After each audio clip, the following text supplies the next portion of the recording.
My grades in third grade writing were terrible. The summer going into fourth grade, my self-esteem had dropped because of third grade, and I wasn't feeling very good about myself, and my mom knew that. So one day in the summer, I told my mom I was bored, which was a really big mistake because she would usually hand me a toilet brush or the vacuum cleaner.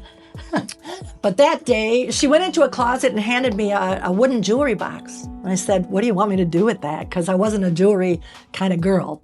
And she said, "It's yours." And I said, "Okay, what do you want me to do?" She said, "Honey, I want you to go out every day this summer and I want you to try something new. I want you to put an object in this box that reminds you of what you did that day. Bring it home to me at night. Show it to me, and I will try and guess what you were doing." Wasn't she a genius? So I was all excited about challenging my mother every day, so she never knew what I was doing. And the first day of this adventure, I had gone to a friend's who in the backyard there was a tree fort. And that day we were building a platform on the top of it to put another layer on the tree fort. And at the end of the day, I said, "I have to bring something home to my mom." And one of my friends handed me a hammer. I said, "No, that's too easy. She's going to know we were building."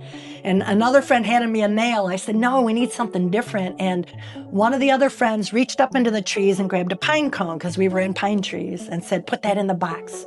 So that night, my mom says, "Anything in the adventure box?" And I said, "Yeah." She said, "Are you going to show it to me?" I said, "Yeah." And I put the pine cone in front of her and I said, "Guess what we did?" She said, "Did you go for a walk in the woods?" "No, Mom." "Guess again." "Did you climb a tree?" "Kinda."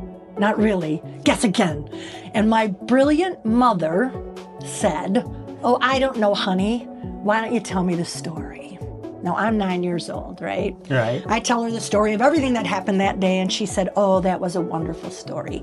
So every night, I would come home with something in this box that summer, and she would never guess because she wanted me to tell her the story. And halfway through the summer, she handed me a notebook and she said, "I think you're ready to start writing these down. They're really good."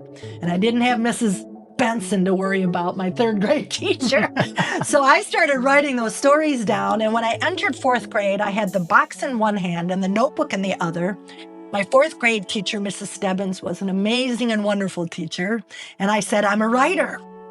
And she said, "I'm really glad to hear that, honey." I said, "No, you don't get it. In third grade, I was struggling, but over the summer, my mom turned me into a writer." And she read every story in that notebook.